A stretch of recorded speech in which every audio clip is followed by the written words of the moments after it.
Bismillahirrahmanirrahim. Assalamu alaikum wa rahmatullahi wa barakatuhu.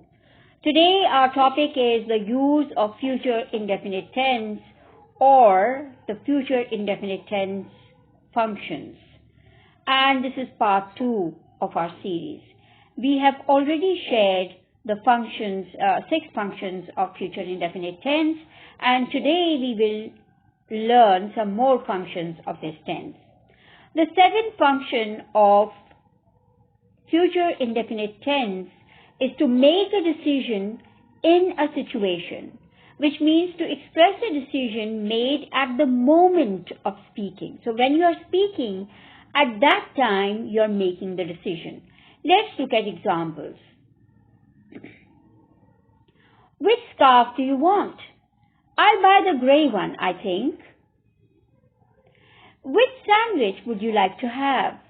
I'll take the chicken sandwich. Which book will you buy? I'll take this one. Which color would you prefer? I'll choose the red one, I think.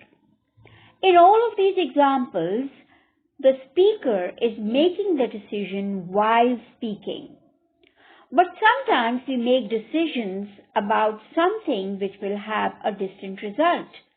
And when we make a decision like that with a distant result, we do not use will, we use I am going to. I've decided about my future. I'm going to study education at the university. So here we have not used will, but we have used I am going to. And this is used when you make a decision with a distant result.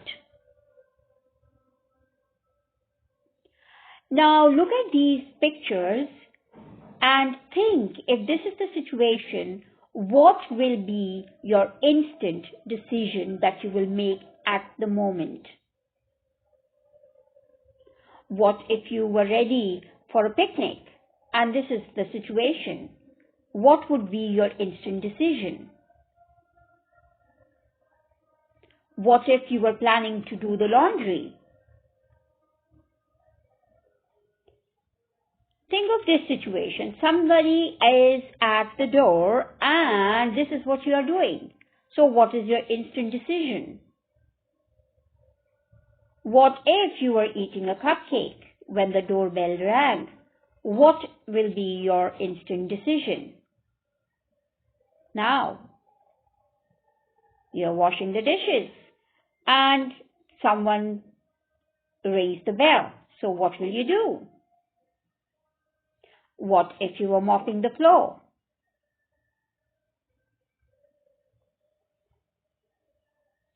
The eighth function of future indefinite tense is to make a request.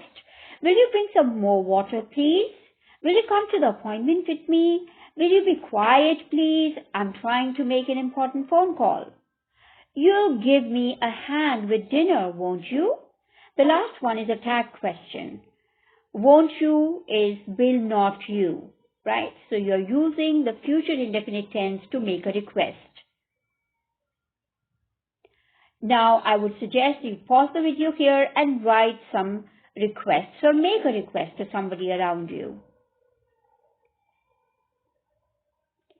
The ninth function of future indefinite tense is to describe the consequence of a conditional phrase. This is the first conditional. If it rains, present indefinite tense, I'll take my umbrella, future indefinite tense. So this is a combination of present indefinite tense and future indefinite tense. The first clause is present indefinite tense, and why am I calling it a clause? I'm calling it a clause because it has its own subject and verb. So this is a clause. Any part of the sentence which has its own subject and verb is called a clause. The second one is also a clause. I'll take my umbrella. I is a subject and will take is the verb. So you can see that this part also has a subject and a verb, and therefore it's a clause. I will take my umbrella is a complete sentence, and you can put a full stop and use it as one complete sentence.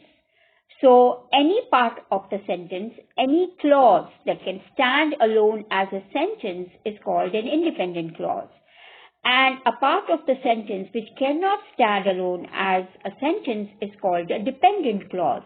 If it rains is a dependent clause because it cannot stand alone as a sentence. So if is the conditional clause and I will take my umbrella is the result clause. So for the first conditional, where the if clause, the conditional clause has present indefinite tense, the result clause or the consequence of that conditional clause is in future indefinite tense. If they win the next match, they'll go through to the final. Will she come to the charity program if I invite her? We won't mind if you arrive late. In these two examples, the if clause has been used in the beginning, which is a dependent clause, and after the dependent clause, if it comes in the beginning of the sentence, we use a comma. But if the conditional clause or the dependent clause comes at the end of the sentence, like in these two examples, we do not separate the two clauses with any comma. So this was a punctuation lesson. So will she come to the charity program if I invite her? We won't mind if you arrive late.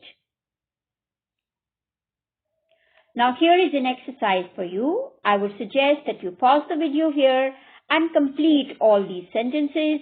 The conditional clauses are given and you have to write the result clause in future indefinite tense. The tense function of future indefinite tense is to express willingness or unwillingness to do something. I'll do the washing up.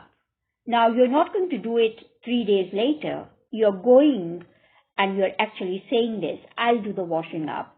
And you're getting up and going to do the task. He'll carry the bag for you. This is an offer right now. You are suggesting that he will carry the bag for you and he actually does that. She will help you. That's a promise. The baby won't eat this soup. And why are you saying this? Because you know that the baby doesn't like this kind of soup. So you are saying that she or he won't eat this soup.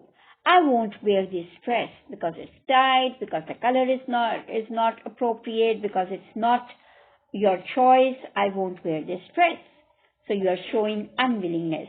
They won't come on time. This is also based on the previous history. You know that they never come on time and therefore you expect the same today. They won't come on time. That's all for today. Jazakallah. See you again with a new video soon. Allah Hafiz.